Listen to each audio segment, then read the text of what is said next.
8 దేశాల్లో సాధ్యం కాని ఓ క్లిష్టమైన ఆపరేషన్ను హైదరాబాద్ మెడికవర్ హాస్పిటల్స్ వైద్యులు సుసాధ్యం చేసి చూపించారు. 20 ఏళ్ల ఫరా అహ్మద్ ఎల్మికి అతని 7 ఏళ్ల వయసులో మెదడులో నీరు చేరింది. అప్పుడు సోమాలియాలో ఆపరేషన్ చేసి మెదడులోని నీటిని పొట్టలోకి పంపే పైపు పెట్టారు. కానీ దానివల్ల నయం కాలేదు. ఆ తర్వాత 8 వేర్వేరు దేశాలకు వెళ్లి ఆపరేషన్లు చేయించుకున్నాడు. అన్ని శస్త్రచికిత్సలు విఫలమయ్యాయి. దీంతో ఫరా హైదరాబాద్ మెడికవర్ హాస్పిటల్ను సంప్రదించారు. ఆయన వచ్చేసరికి పొట్టలోని అసాధారణ రంధ్రాల ద్వారా మలం బయటకు రావటం మొదలైంది. మెడికవర్ హాస్పిటల్లో జరిపిన సిటీ స్కాన్లో ఈ భయంకరమైన వెలుగులోకి వచ్చాయి. చాలా కష్టమైన ఈ ఆపరేషన్లో general surgeon doctor Venkata Pavan Kumar Medicover neuro surgery బృందంతో కలిసి శస్త్రచికిత్సను విజయవంతంగా నిర్వహించారు.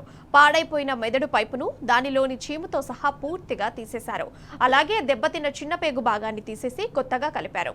మలం లీక్ అవుతున్న అసాధారణ రంధ్రాలను మూసేశామని డాక్టర్ వెంకట పవన్ కుమార్ తెలిపారు. మెడికవర్ హాస్పిటల్స్ ఉన్నతమైన వైద్య సేవలు అందుబాటులో ఉన్నాయని చెప్పారు. ఇక ఈ అత్యంత క్లిష్టమైన ఈ భారీ ఆపరేషన్ ను డాక్టర్లు Venkata Pavan Kumar, Damodar, Venugopal Medicover neuro surgery బృందం విజయవంతంగా నిర్వహించింది. ఇవాళ ప్రెస్ మీట్ పెట్టడానికి కారణం ఏంటంటే ఒక స్పెషల్ కేసు చేసాం మేము.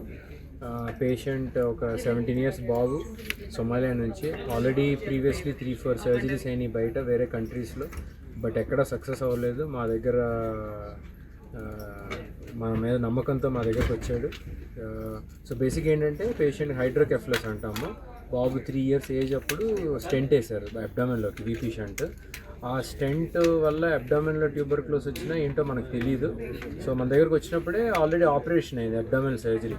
అబ్డామెన్ సర్జరీ అవ్వటం వల్ల ఏంటంటే పేషెంట్ సరిగ్గా తినకపోవటం, ఫుడ్ ఎక్కడికక్కడ మోషన్ వెళ్ళకపోవటం, దానివల్ల అక్కడ సర్జరీ చేశారని వాళ్ళు చెప్పారు. కాకపోతే ఏంటంటే మా దగ్గరకు వచ్చిన సిచ్యువేషన్ అంటే పేషెంట్ వెరీ క్రిటికల్ స్టేజ్లో వచ్చాడు. అసలు మాట్లాడే పరిస్థితి లేదు, తినే పరిస్థితి లేదు. అబ్డామెన్ చూస్తేనేమో ప్రతి ఒక మెష్ ఎట్లా చిల్లులు పడి ఉంటుందో అబ్డామెన్ అట్లా చిల్లులు పడి 6-7 ప్లేసుల నుంచి మోషన్ ఫ్లో అనేది కనపడింది మాకు.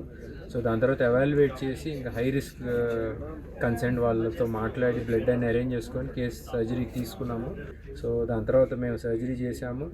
ఏదైతే మనకి వీపీ షంట్ అంటే ఏదో బ్రెయిన్కి వెళ్ళే స్టెంట్ ఉంటుందో అది కూడా ఇన్ఫెక్ట్ అయిపోయింది. అది కూడా తీసేయడం జరిగింది ఆన్ టేబుల్ న్యూరో సర్జన్ హెల్ప్తో. కింద అబ్డామెన్ అంతా రిపేర్ చేశాము. సో లక్కీలీ ఆఫ్టర్ 1.5-2 months తర్వాత పేషెంట్ బాగా రికవరీ అయ్యాడు. So it's a complex procedure with multiple components involve అయ్యటం వల్ల.